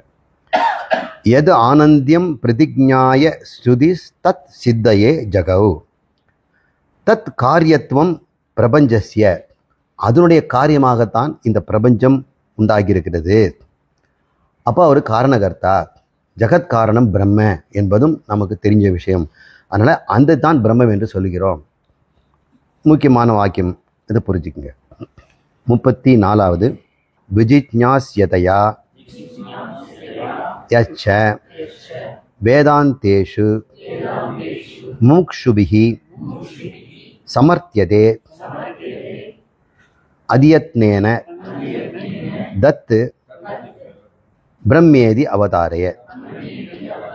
இதில் என்ன சொல்றாருன்னா, வேதாந்தங்களின் மூலம், வேதாந்தேஷு, இந்த முமுக்ஷுபிகள், இந்த ஞான விருப்ப ஜிக்ஞாசுகள், மோட்சம் வேண்டும் என்று ஆசைப்படுகின்ற இந்த சத்புருஷர்கள், அவங்க என்ன பண்ணுறாங்கன்னா, சமர்த்திய, தன்னுடைய முழு திறமையும் கொண்டு, அப்புறம் அதி எத்தனேன, மிக பயிற்சியினாலும், சமர்த்தியமும் இருக்குது, திறமையும் இருக்குது, பயிற்சியும் இருக்குது. சில பேர் பயிற்சி பண்ணியிருப்பாங்க, திறமை பத்தாது. 12 வருஷமாக கிட்டார் வாசிக்கிறேன் பாரு, இன்னும் சும்மா டாயின் டாயின் தட்டிட்டு இருப்பார். சில பேருக்கு சமர்த்தியம் இருக்குது, பயிற்சியே இருக்காது. நல்லா சமர்த்தியசாலிப்பா பண்ணிடலாமன்னா எங்கெங்கே டைம் இருக்குதுன்னு பாரு, ஆனால் படித்தாலும் பெரிய வித்வான் ஆகிடுவார். சில பேர் பல வருஷமாக அதை பயிற்சி பண்ணிட்டு இருப்பார், சமர்த்தியம் பத்தாமல் இருக்கலாம். இந்த முமுட்சுக்கு ரெண்டும் வேணுமா? அபியாசம், மனனம்ங்கிறது அவனுடைய யத்தனம், அதி யத்தனம். சிரவணங்கிறது அவனுடைய ஈடுபாடு, அதை நம்ம சமர்த்தியங்கிறோம். அதை புரிந்து கொள்ளுகின்ற திறம். சமர்த்தியமும் அதி யத்தனத்தினாலும் இந்த முமுட்சுகள் எதை அறிந்து கொண்டா விடுத்தாங்களோ வேதாந்தம், அதுதான் பிரம்மம் அப்படின்னு இப்படி ஒரு விஷயத்தில் சொல்லுது. இப்படி பிரம்மத்தை இப்படியெல்லாம் அறிமுகப்படுத்துகிறாங்க. தத் பிரம்மைதி அவதாரையே. இந்த முமுக்ஷுபிகி வேதாந்தஸ்து விஜிக்ஞாசஸ்யதையா, எப்படி அதை விளங்கி கொண்டார்களோ, விஜிக்ஞாசஸ்னா விளங்கி கொண்டார்களோ வேதத்தின் மூலம், எப்படி சமர்த்தியத்தினாலும் எத்தனங்களினாலும், அதுதான் பிரம்மம் இப்படின்னு. ஒருவேளை இதெல்லாம் புரியலன்னா, உனக்கு தெரிஞ்ச ஒரு முமுக்ஷு பார்த்து என்னங்க பண்ணிட்டு இருக்கிறீங்க அப்படின்னு கேட்கணும். நான் தாங்க இந்த பயிற்சி நான் பிரம்மத்தை கண்டுபிடிச்சேன்னு சொல்லுவோம். ஓ, அந்த பிரம்மத்தை தான் நம்ம பேசுகிறோம். ஒருவேளை நம்ம பேசுறது இந்த ஞானிகள் சொல்றதுக்கு வேற வித்தியாசமோ அப்படின்னு நமக்கு வந்துடக்கூடாதுல்ல. இவங்க செய்யறது அதுதான் ஐயா, வேதம் சொல்றதை தான் முமுட்சுகளும் செய்து கொண்டிருக்கிறார்கள் அப்படின்னு சொல்லு. ஆமா, சங்கரருக்கு பேனாக்கு எடுத்துட்டு அவர் இஷ்டத்துக்கு எழுதுறாரு. 35வது ஜீவாத்மனா பிரவேசஸ்ச நியந்திரத்வம் ச தான் பிரதி ஸ்ரூயதே யஸ்ய வேதேஷு தத் பிரம்மேதி அவதாரய. இன்னொரு பிரம்மத்துக்கு அடைமொழி. இந்த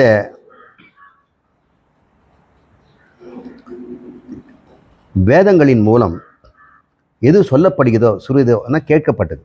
வேதத்திலிருந்து எது கேட்கப்பட்டது? யஸ்ய வேதேஷு ஸ்ரூயதே, எது ஒன்று வேதத்திலிருந்து கேட்கப்பட்டதோ. என்னங்க கேட்டோம் அப்படின்னு கேட்குறாரு. அது வேதம் சொல்லுதான், ஜீவாத்மனா பிரவேசஸ்ச நியந்திரத்துவம் ச தான் பிரதி அப்படின்னு வேதம் சொல்லியிருக்குதே, கேட்டுக்கிறீங்களா அப்படின்னு கேட்டார்.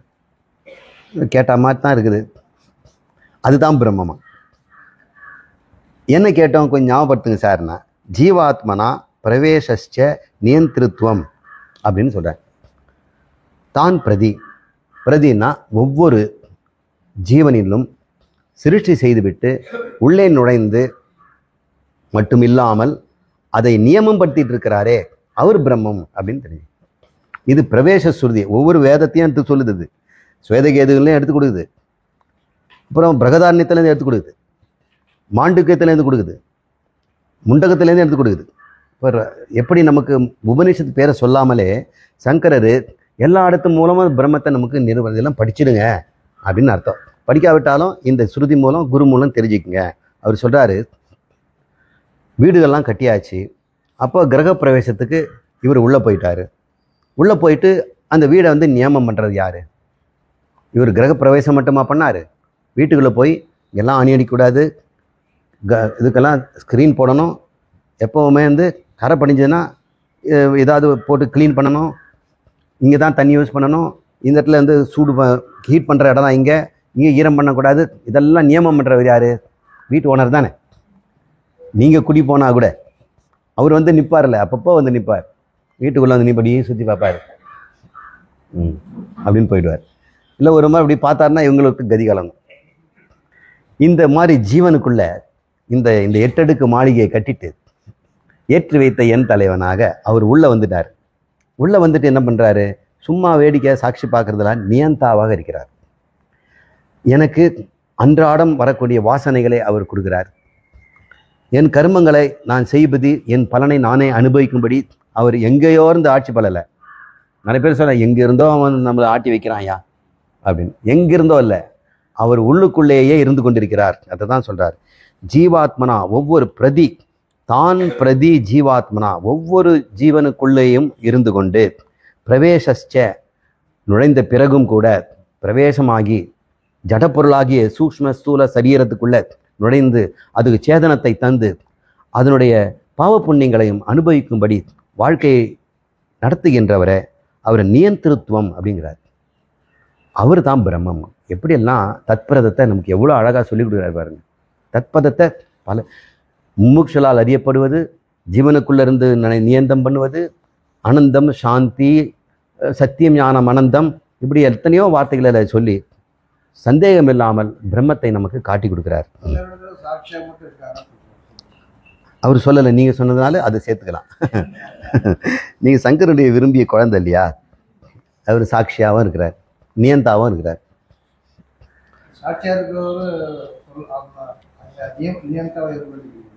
நியந்தாவாக இருக்கிறாரு. இப்போ வந்து ராஜா என்ன துரும்பு எடுத்து போடுறாரு.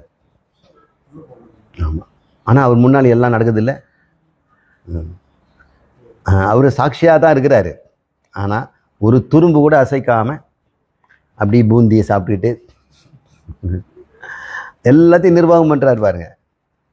ராஜா இருக்காரு. முதலாளி வந்துட்டாருன்னா அங்கே பிஸ்னஸே சுறுசுறுப்புன்னு ஓடும். கறி ஓடுற வேகமும் செங்கல் சூளைகளில் நடக்கிற சுறுசுறுப்பும் அது வித்தியாசமாக இருக்கும். எல்லாரும் ராஜா முன்னாடி நான் எப்படி வேலை செய்கிறப்பார், நான் எப்படி வேலை செய்கிறப்பான்னு காட்டிக்கிட்டு இருப்பான். போயிட்டார முதலாளின்னு தெரிஞ்ச உடனே அப்படி பீடி பற்ற வச்சு போயிடுவாங்க. அவர் ஒன்றுமே செய்ய மாட்டார். அவருடைய சாநித்தியம், அவர் சன்னிதானம் காந்தத்தின் முன்னாடி இரும்பு அசைகிறது மாதிரி இந்த நியந்தாவாக அவர் இருக்கிறாருன்னா அவர் வந்து எதையும் அவர் ஒன்றும் செய்கிறதில்லை. ஆனால் அவர் முன்னிலையில் எல்லாம் நடக்கும். அதை தான் அப்படி சொல்கிறார். 36 கர்மணாம் பலதாத்ருத்வம் யஸ்ய ஏவ ஸ்ரூயதே ஸ்ருதௌ ஜீவானாம் ஹேது கர்த்திருத்வம் தத் பிரம்ம இதி அவதாரயேத்.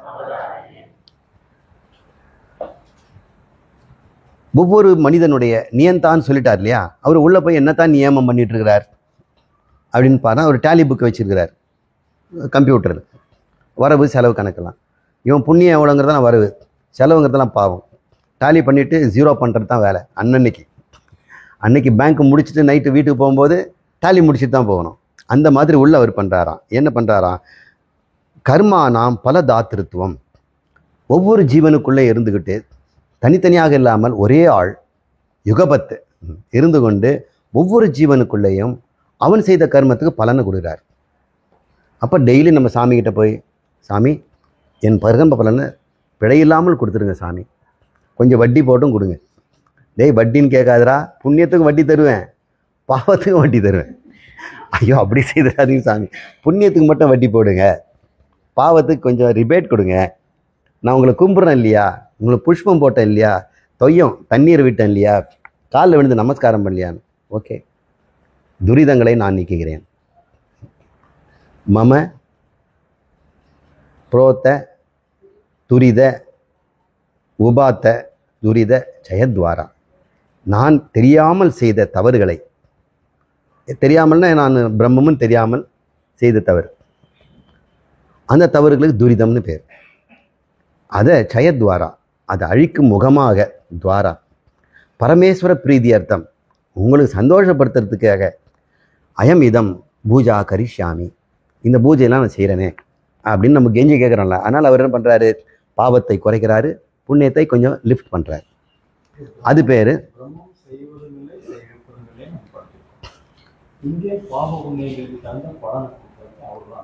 ஆமாம். அவர் யாரு? ஆமாம். அவர் இல்லைன்னா இது நடக்குமா? அவர் தான் முதலாளிங்க, ராஜா. ராஜா இல்லைன்னா மந்திரி இதெல்லாம் செய்வாரா? அப்போ மந்திரியை வந்து கரெக்டாக பலன்லாம் சம்பளம்லாம் கொடுக்குறாருல, மந்திரி தானே டாலி புகம். அப்போ அவர் யார்? அவர் மூலம் இவர் செய்விக்கிறார். ஒருவேளை ராஜா இல்லைன்னா மந்திரி செய்வாரா? எல்லாருக்கும் கம்மியாக கொடுத்துட்டு இவர் வந்து லாபத்தை எடுத்துட்டு போயிடுவார். ஊழல் நடக்கும். இங்கே அவர் அப்படிப்பட்டவர். அவராகவும் நீ புரிஞ்சிக்க, அவர் தான் அதெல்லாம் செய்ய வைக்கிறார். மித்யாரூபமாக அதெல்லாம் செய்கிறார். பரமேஸ்வர ஸ்வரூபமாக சிருஷ்டி திதி லயமாக இருந்துக்கிறார். அப்போ ஸ்ரீகர்த்தாவாக விஷ்ணு ரூபமாக அவர் செய்கிறவர் தானே. அப்போ வந்து செய்பவராக இருக்கும்பொழுது அவர் நிர்பீக பிரம்மத்தை நீங்கள் இங்கே கொண்டாந்து செய்யக்கூடாது. சகுன பிரம்மமாக இருந்து இதை செய்கிறார். அதனால் அப்படி பார்க்கும் பொழுது கர்மானாம், அவன் செய்த மனிதர்கள் செய்த ஜீவர்கள் கற்பாமூச்சி செய்தது கூட வச்சுங்க, கர்மனாம் பல தாத்திருத்துவம், பலனை அவர் அளிக்கிறார். தாத்ரு, தாதானா கொடுப்பவர்னு அர்த்தம். நம்ம இப்பெல்லாம் தாதானா புடுங்குறவர்னு அர்த்தம் ஆயிடுச்சு. தாதானா கட்டி ஆள்பவர், என்னது வழங்குபவர். பாக்கிய விதாதா அப்படின்னு பாடுறோம்ல ஜனகணமன இதில், நம்ம பாக்கியங்களெல்லாம் நமக்கு தரவர். பாரத மாதாவை நம்ம பாடுறோம், பாக்கிய விதாதா. தாத்ருதுவம் எஸ்ய ஏவ ஸ்ருதே ஸ்ருதவ், அவரைத்தானே இந்த ஸ்ருதியின் மூலம் நாம் கேட்டிருக்கிறோம் அப்படின்னு சொல்லுது. ஸ்ருதவ்னா ஸ்ருதிகள், வேதங்கள் மூலம். ஸ்ரூயத்தே கேட்டு இருக்கிறோமே, யார் என்று? பல கர்ம பல தாதா என்று சொல்கிறோமே, அவரை தானே. அவர்தான் ஜீவானாம் ஏது கர்த்திருத்துவம், ஜீவர்களுக்கெல்லாம் கர்த்திருவத்தை கொடுப்பதும் அவர் தானே. அவர் முன்னில் தான் நான் கர்த்திருவம் அடைகிறேன்.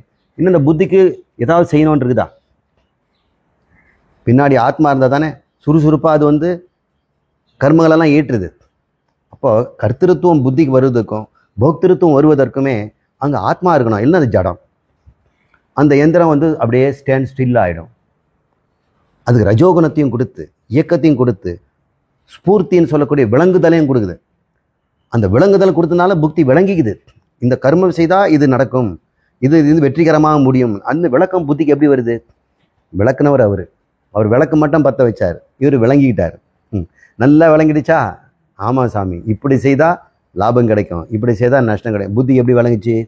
ஆத்மாவால் விளங்குச்சு. ஆத்மாவுக்கு விளக்கு ஏற்றி வைக்கலன்னா, நான் சொல்லலை, 8 அடுக்கு மாளிகையில் ஏற்றி வைத்த என் தலைவன் அந்த விளக்கை ஏற்றி வச்சிருக்கிறான்.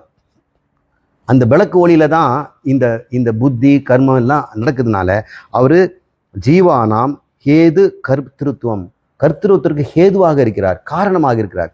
கர்த்திருவம் கிடையாது. கர்த்திருவம் நம்மிடம் இருப்பதற்கு அவர் காரணமாக இருக்கிறார். அறியாமல் இருக்க வரைக்கும் கர்த்திருவம் இருக்கும். அறிவு வந்துடுச்சுன்னு சொன்னால் அவர் ஹேதுவும் கிடையாது, கர்த்திருவம் கிடையாது, அவர் கர்மபல தாதாவும் கிடையாது. அவர் அந்த சொல்ல முடியாது. அறியாமல் இருக்கும்படி அவர் நமக்கு சகுன பிரம்மம். ஞானம் வந்ததுன்னா அவர் நிர்குண பிரம்மம்.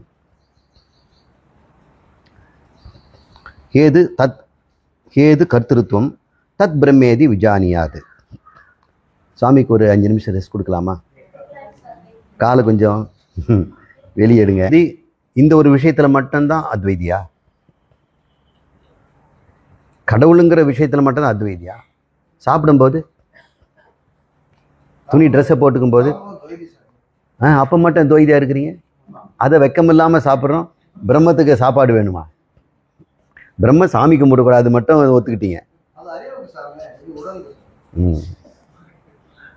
சரி, அறிவுக்கு நீங்கள் அப்படி சாமி கும்பிட வேணா, இது கும்பிடாருங்க. உடம்பு வேணும்னா உடம்பு வலி வந்துடுச்சுன்னா இப்போ உடம்பு நீக்கிறதுக்கு அவர்கிட்ட தானே போயாகணும். நான் எனக்காக போல. இப்போ பிரம்மமே சீக்காளி ஆயிட்டா என்ன பண்ணுவார்? தன்னோட படைப்பில் இருக்கிற டாக்டருக்கு தான் போகணும். துவைதத்தில் வந்துடுச்சுன்னா அது உண்டுமுங்க. என்ன புரிஞ்சுக்கணும்னா, அத்வைதத்தில் இருந்துக்கிட்டு நான் சாப்பிட்றது உழைவுடுத்தது எல்லாமே மித்யா அப்படின்னு நம்ம புரிஞ்சுக்கிறோம் இல்லையா? அதனால் நீங்கள் என்னங்க பிரம்மம்னு சொல்கிறீங்களே, சாப்பிட்றீங்களேண்ணா, இந்த பொய்யான உடம்புக்கு பொய்யான சாப்பாடு கொடுத்தானங்க ஆகணும். இப்போ பசி பொய்யுங்கிறீங்களா அப்படின்னு. ஆமாம். அப்போ நீங்கள் பொய் பசிக்கு எதுக்கு நீங்கள் சாப்பிட்றீங்கண்ணே?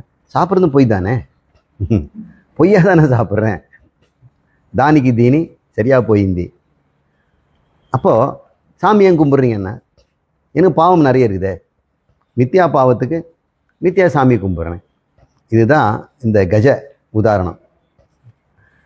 யானையும் பொய், ஓடியதும் பொய். தத்துவம் பதார்த்தௌ நிர்ணீதௌ வாக்கியார்த்த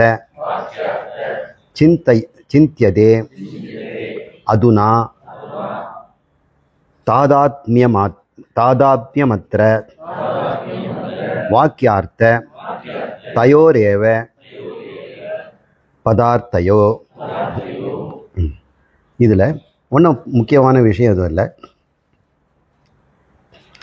துவம் பதார்த்தவ், தத்து துவம் பதார்த்தவ் ரெண்டு இருக்குது. தத்து துவம் பதார்த்தவ் இந்த ரெண்டு சொற்கள், பதங்கள், அதுக்குடைய அர்த்தங்கள். பதமும் அதனுடைய அர்த்தமும் பதார்த்தம். தத் என்ற பதார்த்தமும் தும் என்ற பதார்த்தமும் நிர்ணீதவ், அதை நிச்சயம் பண்ணணும். அதனுடைய பொருள் என்னன்னு நிச்சயம் பண்ணணும். பண்ண பிறகு பத நிச்சயம் பண்ண பிறகு வாக்கியார்த்தம் நிச்சயம் பண்ணணும் அப்படின்னு சொல்கிறார். வாக்கியார்த்த சிந்தையே அதுனா, இப்பொழுது நாம் வாக்கியார்த்தத்தை சிந்திக்க வேண்டும் அப்படின்னு ஒரு நியூ டாபிக் ஆரம்பிக்கிறார். இதுவரைக்கும் நமக்கு பதங்களை பார்த்தோம். தத் என்றால் என்ன, துவமேதான் என்றால். தத்துவமசின்னு ஒரு வாக்கியம் இருக்குதே, இதனுடைய அர்த்தம் என்ன அப்படின்னு பார்க்கும்போது வாக்கியார்த்தங்கிறார். அதுனானா ஃப்ரம் நவ், பிறகு, இனி. தமிழில் அப்படி தான் சொல்கிறேன். அதுக்கப்புறம் அப்படின்னு அதுனா.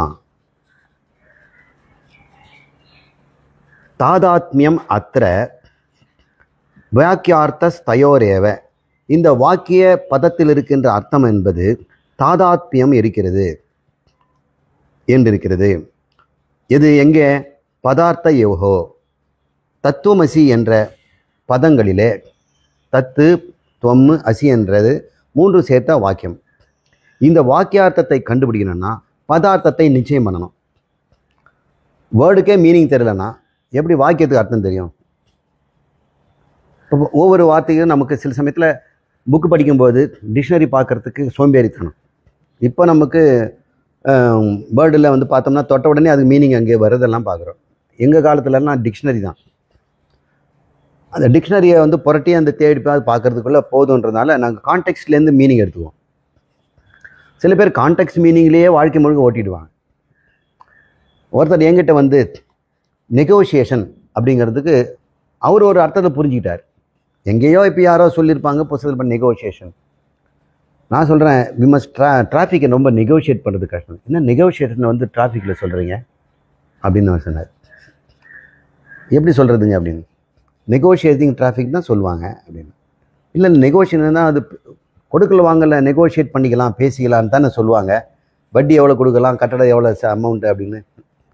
சார், எந்த ஒரு பிரச்சனையோ எதிர்கொள்வது பேர் நெகோஷியேஷன் பேர் அப்படின்னு சொன்னேன். ஏன்னா இது வந்து டிக்ஷனரிலேருந்து கண்டுபிடிச்ச அர்த்தம். எந்த வார்த்தையுமே டிக்ஷனரி போயிட்டு அது ஒரிஜினல் மீனிங் தெரிஞ்சுக்காம சந்தர்ப்பத்தில் ஒரு அர்த்தத்தை வாழ்க்கையை ஓட்டிகிட்டு இருக்கிறாங்க. அப்படியே ஓட்டிடக்கூடாது. தத்துவமசிங்கிற வார்த்தையை நாம் நிச்சயம் பண்ணணும் அப்படின்னு அவர் சொல்கிறார். ஒரு உதாரணம் சொல்கிறேன். இது உண்மையாக நடந்த சண்டை தான். பஸ்ஸு முழுக்க நெகோஷியேஷன் சண்டை பிடிச்சிட்டு போகிறோம். அவர் ஒத்துக்கவே மாட்டேங்கிறார். சுவாமி, நீங்கள் டிக்ஷனரிலேருந்து தான் எப்போ ஒரு மீனிங் எடுக்கணும், அது டிரைவ்டு மீனிங்கோ அல்லது கான்டெக்ட்லேருந்து நீங்களாக ஒரு அசியூம் பண்ணின மீனிங் வரக்கூடாது. அவர் என்ன சொல்ல, உங்ககிட்ட எப்போவுமே இதுதான் ஒரு பிடிவாதம், ஒரு முரட்டுத்தனம், ஒரு திமிரு, ரொம்ப அறிஞன்னு ஒன்று நினைப்பு. நீ வந்து உழைக்கவே மாட்ட அப்படின்னு அவர் சபம் குடிச்சிட்டு போயிட்டார் நெகோசியேஷனுக்காக. சில வார்த்தைகள் அப்படிதான். யாராவது ஒருத்தர் இந்த வார்த்தையை தப்பாக பயன்படுத்தினா சுவாமிக்கு பொறுத்துக்காது. அவங்கள கரெக்ட் பண்ண போயிடுவேன். நம்ம கரெக்ட் பண்ணாமல் இருக்கிறது நல்லதுன்னு நினைக்கிறேன். ஆனால் இங்கே அப்படி செய்யக்கூடாது இல்லையா? அவங்க வந்து நம்மளை குருவாக எடுத்துக்கல. என்னை விட இவனுக்கு எப்படி தெரிஞ்சிருக்கிறோம்? நேவிகேஷன் அப்படின்னு சொல்லுவோம். நேவிகேஷன் என்ன? நேவியில் தான் யூஸ் பண்ணுவோம். நேவினா என்ன? கடலில் போகிறது தானே. ஏன்னா நேவியானாலே கடல்னு அர்த்தம். நேவல் அப்படின்னா கடல்னு அர்த்தம். இங்கே தொப்புளுக்கும் அர்த்தம். நேவிகேஷன்னா கடலில் பயணம் பண்ணுறோன்னு தான் நேவிகேஷனுங்கிற வார்த்தையை பயன்படுத்தணும்.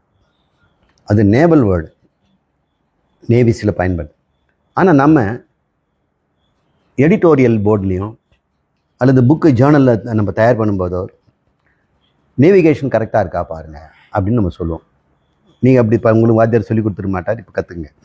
ஒரு மாஸ் கம்யூனிகேஷன் ஸ்டூடெண்ட். நேவிகேஷன்றது ஒரு புக்கை இப்படி திறந்த உடனே நம்ம எங்கே இருக்கிறோன்னு தெரியணும். பாருங்க, இந்த புக்கில் மேலே எடுத்தோன்னே ஸ்லோகம் 36 எங்கே இருக்கிறேன்னு தெரியுதில்ல. அப்புறம் ஒரு டைட்டில், இதுதான் நேவிகேஷன். இது வந்து ஸ்டாண்டிங் ஃப்ளாகுன்னு சொல்லுவோம்.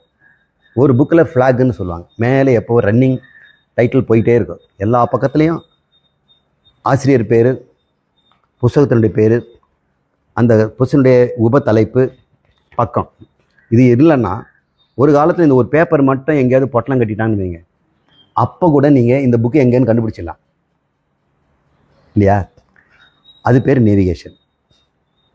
ஸோ நேவிகேஷன் இருக்குதா ஒரு புக்கில் அப்படின்னு நம்ம பார்க்கணும்.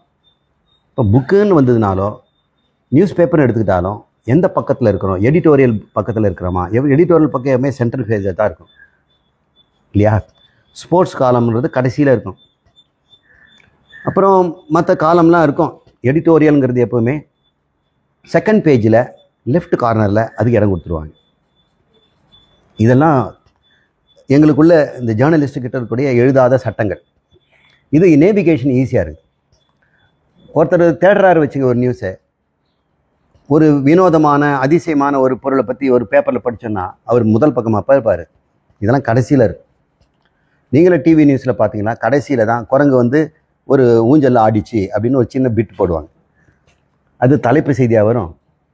அந்த 15 நிமிஷம் முடியும் போது கடைசியில் வந்து சில துக்கடாங்கெல்லாம் போடுவாங்க. இந்த விளையாட்டில் ஒருத்தர் சரிக்கு விழுந்துட்டான் அப்படின்னு சில வினோதமானங்களெல்லாம் அபூர்வங்களெல்லாம் அதில் போடுவாங்க. அதுவும் ஒரு நியூஸ் தானே. இது பேர் நேவிகேஷன். அப்புறம் வானிலை சொல்ல உடனே நீங்கள் நினைப்பீங்க நியூஸு முடியுது. எப்படி? நம்ம தெரியாமலே வி ஆர் நேவிகேட்டட். இப்போ நேவிகேஷன்ற வார்த்தைக்கு பல இடத்துல பல பொருள் இருக்கு இல்லையா? அந்தந்த இடத்துக்கு நம்ம எடுத்துக்கிற மாதிரி தத்துவமசிங்கிற தத்துவம் பதத்தை நீங்கள் எடுத்துக்கூடாது. ஒரிஜினல் டிக்ஷனரிக்கு போங்க அப்படின்னு தான் இங்கே சொல்கிறார் அவர். அதைத்தான் நம்ம இங்கே பார்க்குறோம்.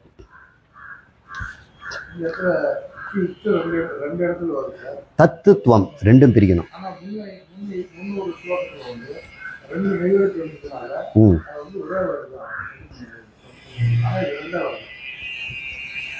ததர்த்தம் அப்படின்னு வந்ததுன்னா அந்த சில ஒரு தாக்குள்ளேயே இன்னொரு தாவு ஒட்ட வச்சிருவாங்க.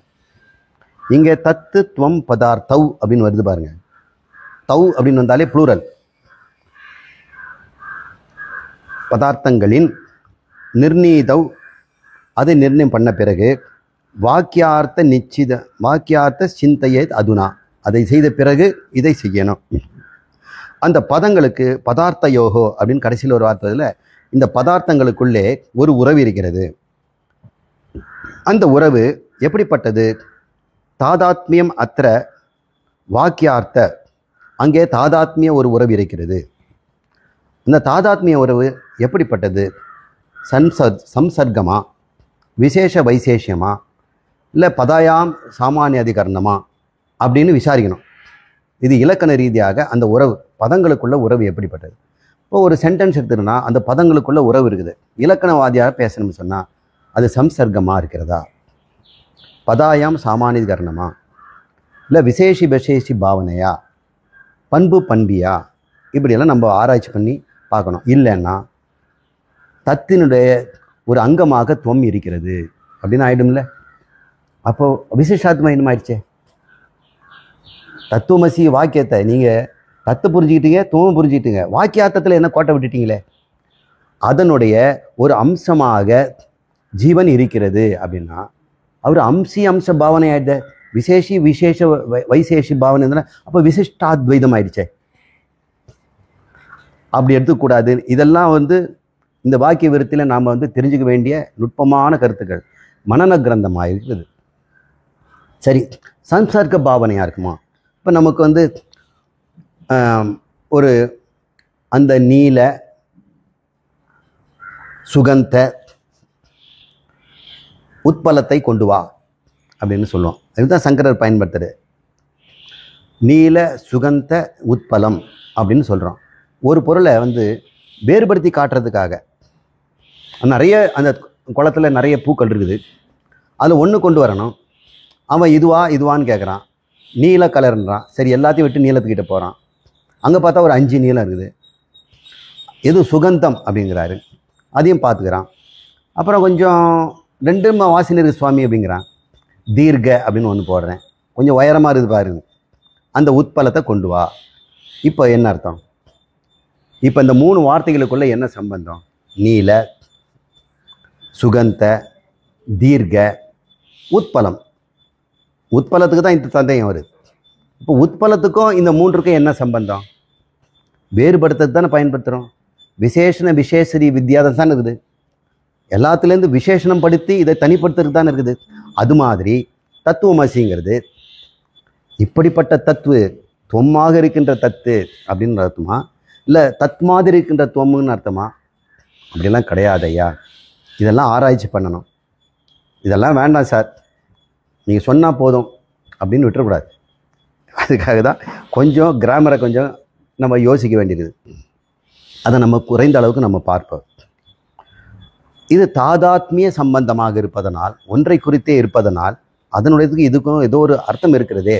அது இதுவாக, இதனுடைய ஆத்மா அதுவாகும், அதனுடைய ஆத்மா இதுவான தாதாத்மியம் பேர். தாதாத்மியம். இப்போ என் மகன் என் உயிர் சார் அப்படின்னு சொல்கிறாங்கல்ல. அப்போ அவனுடைய உயிர் என்னுடைய உயிர்னு என்ன அர்த்தம்? தாதாத்மிய சம்பந்தம் இருக்குது. அதுதான் என் உயிர், அது என் உயிருங்கிறான். தது ஆத்மியம், அது என்னுடையது, நான் அதுவாக இருக்கிறேன் அப்படின்னு. தத்துவமசி அப்படியா? அப்போ நான் துவைதமாயிடும் இல்லை? அப்போ மகன் அப்பன்ற உறவு வந்துடும் இல்லை? இதெல்லாம் பயன்படுத்தி தான் துவைத மதமும் விசிஷ்டாத்வைதமும் வேறு எல்லா மதங்களும் வந்துருக்குது. இப்போ தத்துவமசியை நம்ம எப்படி புரிஞ்சுக்கிட்டாக அத்வைதம் சித்திக்கும் அப்படிங்கிறதே நம்ம தெரிஞ்சுக்க வேண்டியிருக்கு. சம்சர்கோவா விசிஷ்டோவா வாக்கியார்த்தோ ந அத்ர சம்மதஹ அகண்டைக ரசத்வேன வாக்கியார்த்தோ விதுஷாம் மதஹ. இங்கே கிளியராக சொல்கிறார். நம்ம அதை கொஞ்சம் தீவிரமாக பார்ப்போம் விளக்கி. இது வானா அதுவா இதுவான்னு சொல்கிறோம்ல, அந்த வா தான் இங்கேயும் சமஸ்கிருதத்திலே வாதான். அதுவா இதுவா, சம்சர்காவா அல்லது விசிஷ்டாவா, எந்த மாதிரியான வாக்கியார்த்த? இந்த வாக்கியத்தினுடைய அர்த்தம் சம்சர்க்கமாக இருக்கிறதா விசிஷ்டமாக இருக்கிறதா என்று ந அத்திர சம்மத, இதில் அந்த சம்மதம் இல்லை. இது சம்சர்க்கமோ விசிஷ்டமோ கிடையாது. அப்போ வேற என்ன? அகண்டைக ரசத்வேன, இந்த ஒரே அர்த்தம் தரக்கூடிய அகண்ட ரசம், ஒரே அர்த்தம் தரக்கூடிய ஒரு சொல் அது தத்துவமசிங்கிறது. அதை 3த்தையும் குழப்பிக்காதீங்க. 3 அர்த்தமும் கிடையாது. விசேஷன அது நான் விளக்குறேன் இப்போ. அப்படி கிடையாது என்பது விதுஷாம் மதக, அறிதருடைய தீர்ப்பு. விதுஷர்களுடைய தீர்ப்பு, மதம் அவங்களுடைய கருத்து அப்படின்னு சங்கரர் வியாசர் மேலே போட்டுறார், இல்லை தட்சிணாமூர்த்தி போட்டுறார், அல்லது கௌவிந்த பாதரோ கௌட பாதரோ அவர்களை தான் தீர்ப்பு பண்ணியிருக்கிறாரு. அது என்னுடைய சம்மதம். இப்போ சம்சர்காவா விசிஷ்டாவா அப்படிங்கிறது என்ன அப்படின்னு சுருக்கமாக பார்ப்போம். இப்போ நம்ம நீல சுகந்த தீர்க்க உத்பலம் என்றதை பார்த்தோம். இப்போ பொதுவாக நம்ம அன்றாட வாழ்க்கையில் நம்ம என்ன சொல்கிறோம்? ஒரு பொருளை சுட்டி காட்டுவதற்கு ஒரு பண்பை பயன்படுத்துகிறோம். ப்ளூ மெட்டல் அப்படின்னு சொல்கிறோம். ப்ளூ மெட்டல்னு என்ன? கருங்கல். கருங்கலுக்கு ப்ளூ மெட்டல். அப்புறம் சில பேர் ஒயிட் கோல்டுங்கிறாங்க, ஒயிட் கோல்டுங்கிறாங்க, பிளாக் கோல்டுங்கிறாங்க. அது பெட்ரோல், இந்த டீசலுக்கெல்லாம் அது வந்து கோல்டு, அது அது பிளாக்காக இருக்குது. இப்படி அதுக்கு ஒரு அடைமொழி கொடுக்குறோம் பார்த்தீங்களா, அது சம்சர்க்கம் பேர். அது சம்சர்க்கம் பேர். இதை கொடுத்து அதை வந்து கண்டுபிடிக்கிறது, அதுக்கு அந்த அடைமொழியோடு அதை அடையாளம் படுத்துகிறோம். இன்னொன்று இருக்குது, இது சம்சர்க்கம். விசேஷணம்னு ஒன்று இருக்குது. அது என்ன, இருக்கிறதுலே கொஞ்சம் வழுவழுப்பாக இருக்குது பாருங்க, அது கொண்டு வாங்க அப்படிங்கிற. இப்போ ஒரே பொருள் தான், அதில் அதிக வழுவழுப்புங்கிற ஒரு பண்பு இருக்கு இல்லையா, அது வேறுபடுத்தி காட்டுது, அது விசேஷணம். இங்கே வந்து ஒரு பண்பையே அது மேலே ஏற்றி சொல்லிட்டோம். இது பண்பை வந்து உரிச்சொல்லாக பயன்படுத்துகிறோம். ரெண்டு வித்தியாசம் தெரியுதுங்களா? கோல்டுங்கிறோம், பிளாக் கோல்டுன்னு இந்த டீசலுக்கோ அந்த நம்ம கிடைக்கிற கச்சா எண்ணெய்க்கு அதுக்கு பேர் வச்சுருக்காங்க. அது கோல்டு கிடையாது. ஆனால் ஏன் கோல்டுன்னு சொல்கிறோன்னா, அது ஒரு சம்சர்க்கம், அந்த தன்மை அதுக்கிட்ட இருக்குது. அந்த குணத்தை அதை ஏற்றி வச்சு பார்க்குறோம். உலகம் சிரித்தது, இந்தியா வென்றது, இதெல்லாம் என்ன அர்த்தம்? இந்தியா எங்கே வென்றது, எதை வென்றது? நம்ம வீரர்கள் வென்றார்கள். அங்கே துப்பாக்கி அணிவகுப்பு நடந்ததுன்னா, துப்பாக்கி மட்டும் நடந்து போதா? மனிதர்கள் தான் தூக்கிட்டு போக முடியும். ஆனால் நம்ம மனிதரை விட்டுட்டு துப்பாக்கி அணிவகுப்பு நடந்ததுன்னு சொல்கிறோம். இது மாதிரி ஒரு ஒரு தன்மையை நம்ம அது மேலே ஏற்றி சொல்கிறோம் பார்த்தீங்களா, அது வந்து சம்சர்க்கம்னு சொல்கிறோம். இன்னொரு சமயத்தில்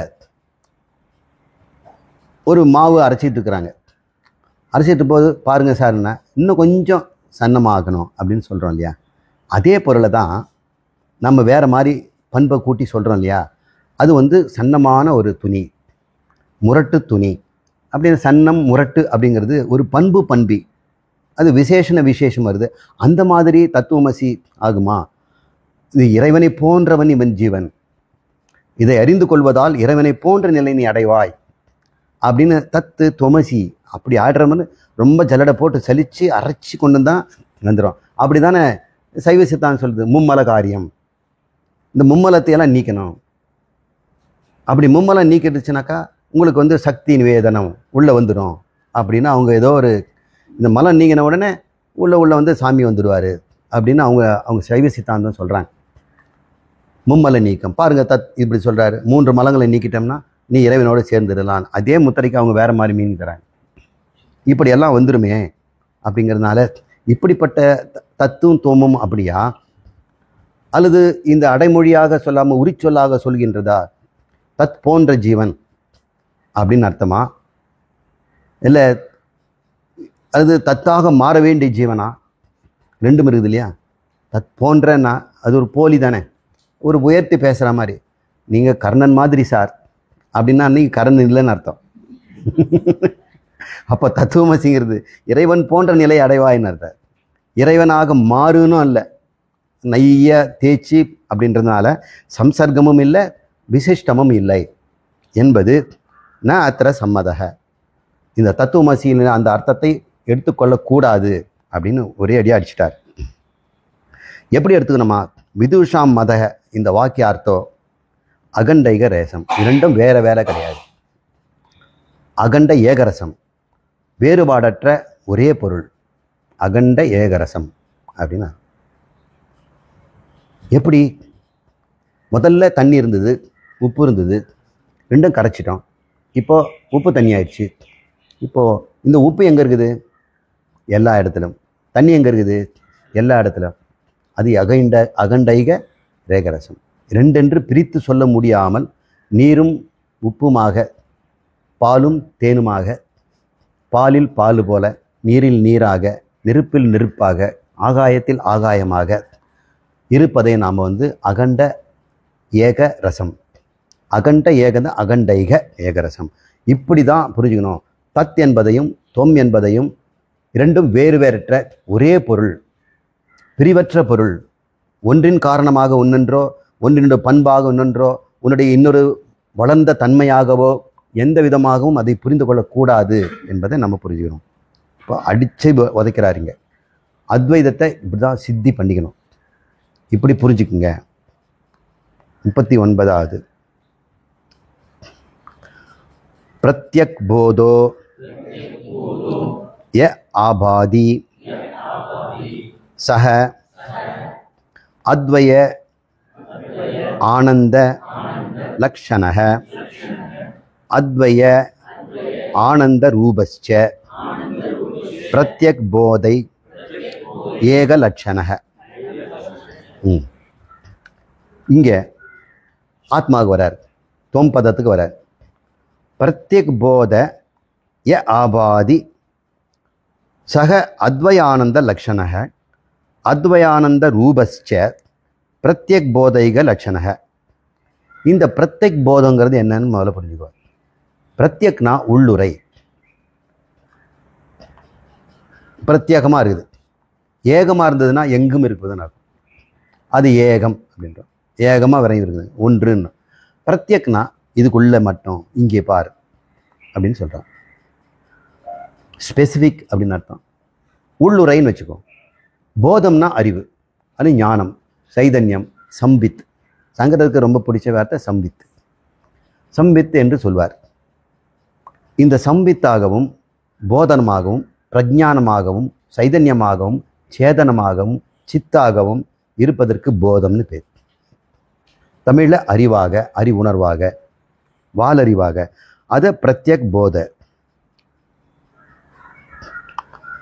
அதனுடைய ஏக லட்சணம் என்னன்னா அத்வய ஆனந்த ரூபம்.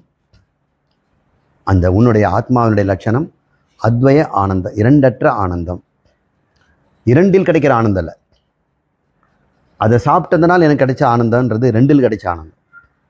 ரெண்டு மற்ற ஒரு ஆனந்தம் இருக்குது பாருங்க, அது அளவற்ற ஆனந்தம், நிரதிசய ஆனந்தம்.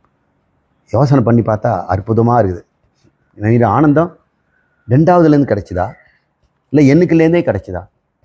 ரெண்டாவது கிடைக்கிற ஆனந்தம் எனக்கு என்னையா? அது ரெண்டாவது என்னைக்கெல்லாம் போயிடுமே.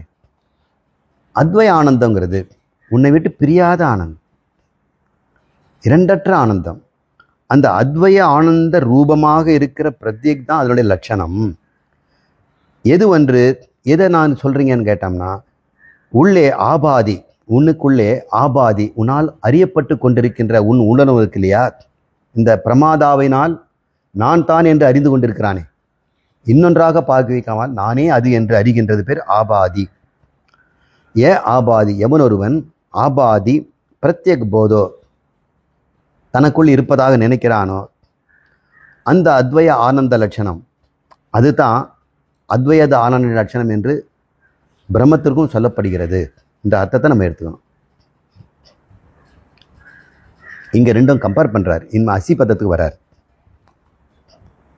இத்தம் அந்யோ அந்ய தாதாத்மிய பிரதிபத்திஹி யதா பவேத் அப்ரம்மத்வம் त्वम् अर्थस्य